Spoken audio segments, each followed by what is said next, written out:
Hello everyone! In today's video we're gonna take a look at the Easy SMX M10.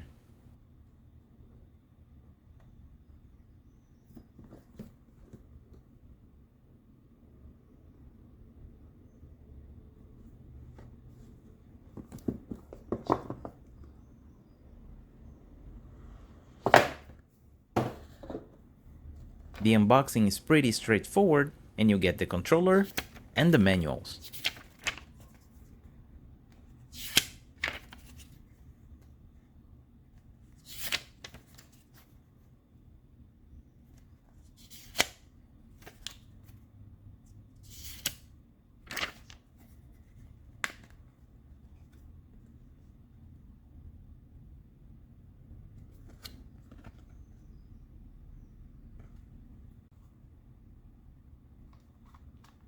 The grips on this controller is entirely made of plastic.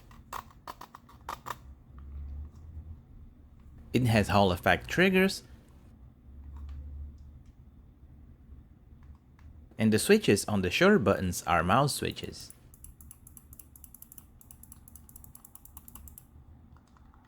We have membrane face buttons and mechanical switches for the plus, minus and other buttons. The analog sticks has a plastic body and anti-friction rings. When compared to a regular Joy-Con, you can see that the sticks are a bit taller and it has a wider range.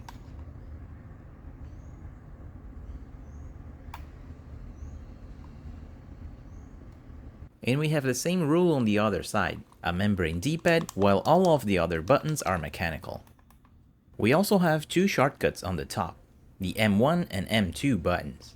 The position is very good, they're out of the way for regular button presses, but they're also easy to reach.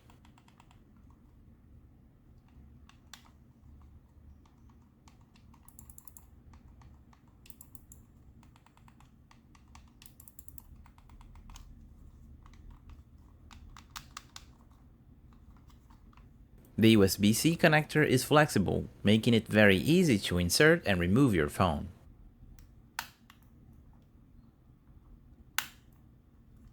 And there's also another USB port for charging.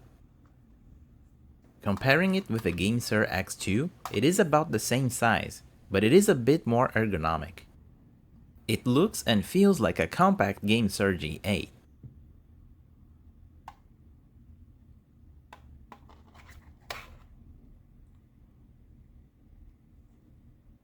The face buttons on this controller sits too flush with the shell, which is something that I don't like. When you push these buttons all the way down, you have no tactile feedback on the position of the buttons, and this makes you feel that your thumb is not pushing any buttons at all.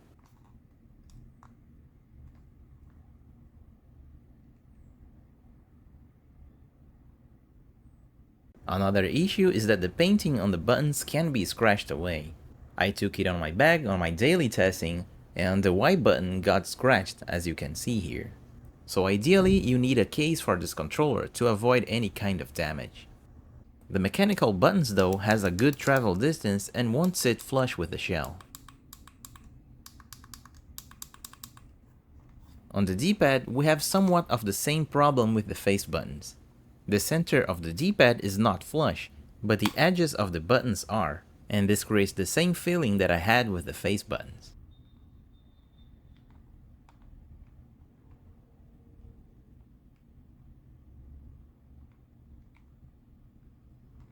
The shoulder buttons are very good, they're angled slightly diagonally, which is super comfortable for your fingers.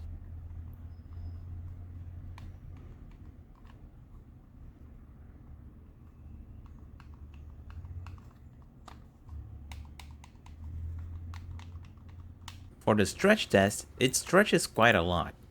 The spring is strong, and it has a bit of wiggle, but this wiggle is inevitable for controllers with this kind of rail. It fits phones up to 175mm, so I don't think it will work with bigger tablets.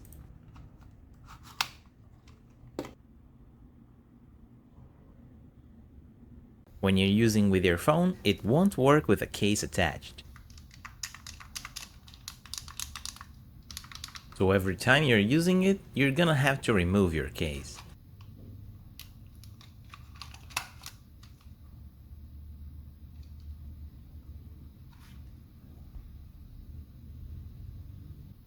The controller being flexible is a good point, because the camera bumps are different on each phone, and that extra flexibility improves the compatibility. I quickly tested the charging port, which didn't give me any problems. With a quick test of the buttons, everything is working well.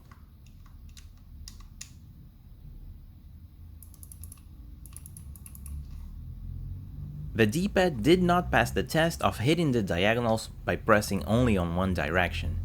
But the diagonals is not really that hard to press on this controller. This probably happens because as the D-pad is flush with the shell, you must move your thumb a bit more to hit the second direction. And you can see on the test that the diagonals have a good range.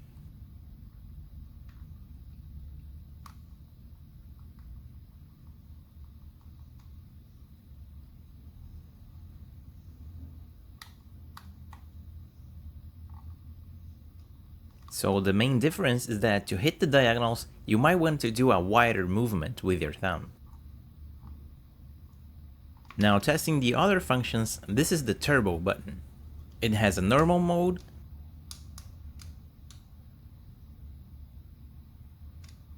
and a toggle mode.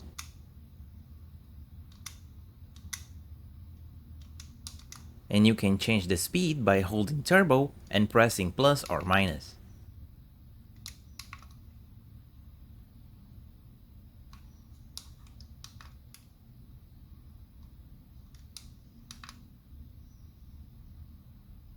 This other button is for capturing screenshots.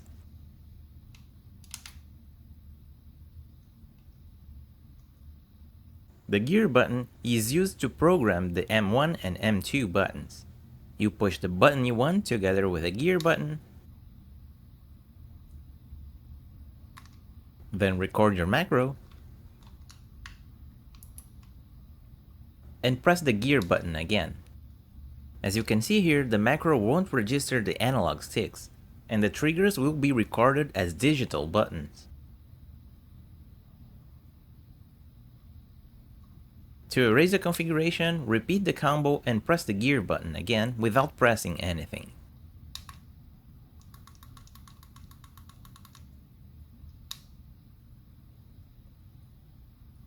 And if you want to remap a button, you can press the single button you want and press the gear button.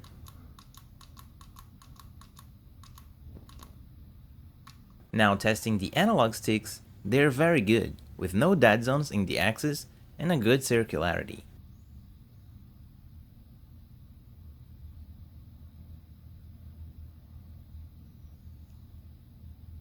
It has a small dead zone in the center, which is necessary to avoid drift.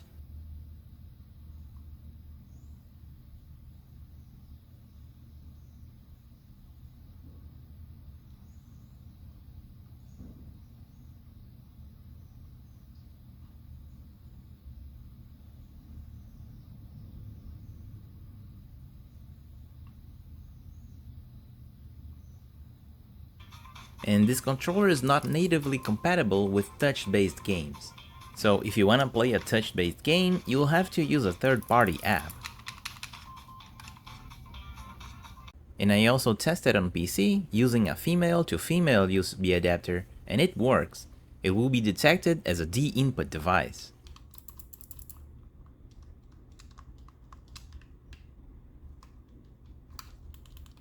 The shortcut buttons won't work like extra buttons, like the Apex controllers. And I also tried to see if there was an X input mode, but it's not present. Because of that, I won't be able to do a polling rate test as well. Moving to the teardown, this controller is pretty easy to disassemble, with 4 screws on each side. When you open the shell, be careful with the flat cable.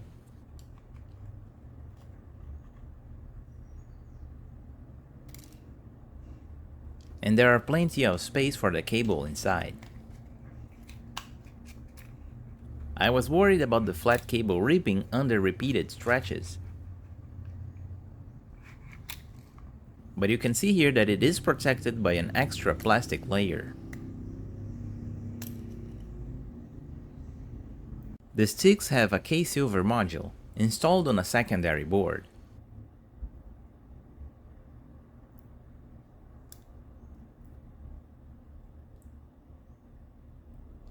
And we can see another flex cable for the USB connector. Here's the membranes and contacts for the face buttons, and the mouse switch for the shutter buttons. On the other side, we have the Hall effect triggers, and we can see a metal pivot.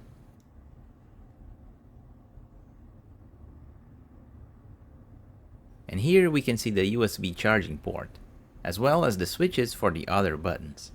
And the extra M2 button is well protected too.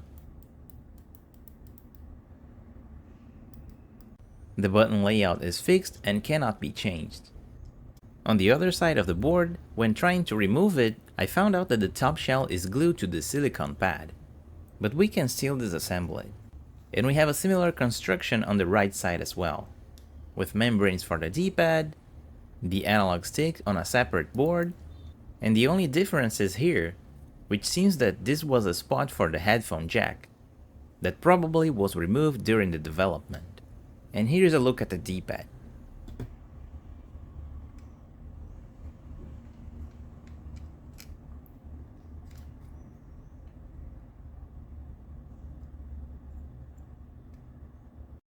On my final thoughts, the M10 is a solid controller. It is a small controller like the GameSir X2, but it has better ergonomics. The M1 and M2 buttons are great, and it has macro functionality, which the GameSir X2 and G8 doesn't have. The analog sticks uses Hall effect sensors, and they have no dead zones and a good circularity as well. On the cons, the face buttons and D-pad sits flat with the shell, which isn't ideal, and the letters on the buttons is not scratch resistant. The lack of native support for touch-based games means that you need to buy a third-party app in order to play these kind of games. And this controller will only work without a phone case. I can recommend this controller if you're playing mostly on emulators or the Game Pass app. If you plan to use PlayStation's Remote Play or play touch-based games, you'll have to spend more to get some extra apps. And that's it for this video. What do you think about the M10? Leave your opinions in the comments. As always, thanks for watching, and I'll see you next time.